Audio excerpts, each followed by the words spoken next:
So you just got some new Fortinet access points.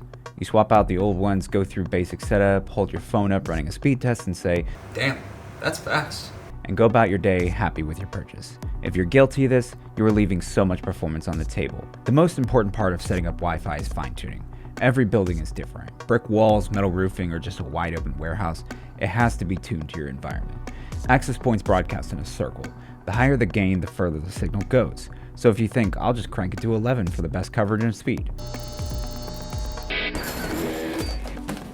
Sure, if you're fine with the building next door trying to connect. For 2 or more, you're not even using the second one most of the time. Our first step is enabling AP Handoff under the Wi-Fi and switch controller section and FortiAP profiles. This allows the AP to automatically connect you to the second AP once you drop below minimum connection requirements. Now for power.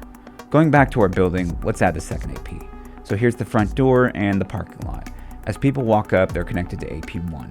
Since the broadcast power is so high and nobody drops below the connection threshold, it rarely switches to AP2.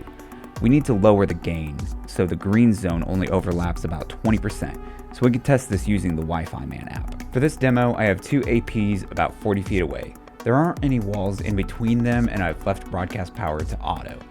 AP Handoff is enabled, so as I walk across the building, the signal weakens, but it does not hop to AP2.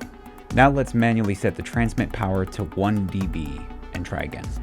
Our signal strength gets to about -75 dB before it hops. Walking back to the other side of the building hops me back to AP1. Tuning power can be a very manual process of walking back and forth, making sure it hands off the right distance. User density can be a variable in this as well. If you have an office area with 40 people and a wide open warehouse with 10, you don't want the warehouse users connecting to the office AP due to overutilization. Using this method can be scaled up to as many APs as you need.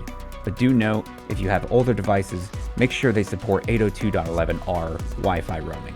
If they don't, they will stay in 1 AP until out of range, drop out for about 5 seconds, and reconnect.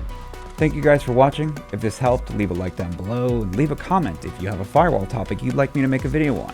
Check out our subscription-based managed services for security and health checks. We also offer firewall configuration services for industry-standard security practices.